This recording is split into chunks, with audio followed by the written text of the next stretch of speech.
KT Tunstall stepped out of the public spotlight a while back, and a whole lot has changed since her suddenly icy days.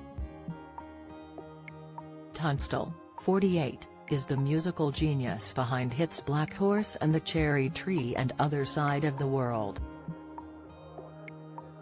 While her lyrics are well known across the world, fans might not know a lot about the singer-songwriter's personal life, especially in recent years. The multi-award-winning Scottish performer took a big hiatus in 2013 and moved to California, USA, in search of a more relaxed pace. Now, 2 decades after her career took off, Tunstall is living in New Mexico and back touring with her new album, Face to Face. Dido feud. Tunstall fell in love with music again during her time in Los Angeles. In an interview with North Wales Live in 2017, she said, "It has been an unexpected return. I'd been living in LA for about a year and I had started to make some new music. I was loving my new life. It was such a better balance of home life and work life, something which I'd never really managed when I was in London." In the same interview, she reflected back on her alleged feud with fellow singer Dido in 2005, when she was famously quoted for declaring that she can't FG sing.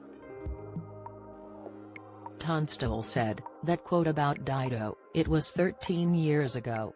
I was young, I was naive. I was pushed into a corner by the person interviewing me. They were goading me saying that I sounded like Dido, that everyone was comparing me to her."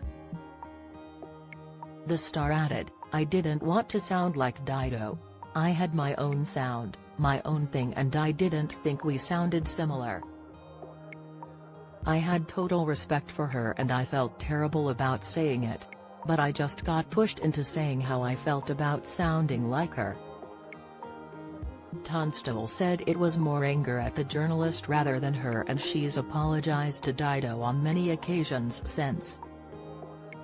Hearing loss. Despite her incredible talent, Tunstall's music career almost came to an end when she suddenly became deaf in one ear overnight.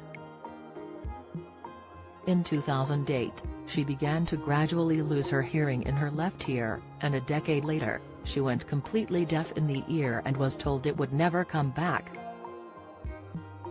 In a Specsavers campaign in 2021, Tunstall opened up about her regrets. She said, "I am completely deaf in my left ear. I lost my hearing on tour a couple of years ago overnight. I had tinnitus and some high-end hearing loss for 10 years before that." Raising awareness, the Scottish singer continued, "The one thing I didn't do during those 10 years was get a hearing test. I didn't know where to go, I didn't have time. If I could do it all again, I would go and get regular hearing tests and make sure that my hearing was healthy." Whirlwind love life. The 48-year-old tied the knot with drummer Luke Bullen in 2008, but they divorced in 2013. Then she married Alexander Preston in 2015, but they split over 5 years later, citing irreconcilable differences as the reason. In a 2018 interview, Tunstall spoke candidly about her sexuality and romances over the years. She told Diva magazine, "I've never considered myself a lockdown straight person. I've had relationships with girls. I went to Scottish youth theatre and it was weird if you didn't get off with everybody. It was more unusual to be straight. I do connect with being heterosexual now, but women are able to captivate in a different way from men." Long-lost family. Aside from her career and romances, Tunstall has also discovered relatives that she never knew existed. The singer was put up for adoption at 18 days old and reunited with her birth mum, Hong Kong-born Carol Ann Orr, in 1998. It was then she learned her biological dad had been against the adoption. The couple split and lost all contact, and an attempt by Tunstall to track him down in 2000 failed.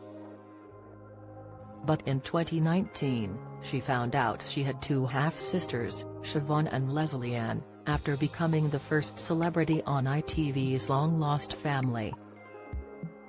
"I've never had sisters, it's a beautiful surprise," she said. She added, "To find these two extraordinary women who I look like, I feel like, I have a total kinship with, really share deep personality traits and certainly share worldviews with. I'm still pinching myself.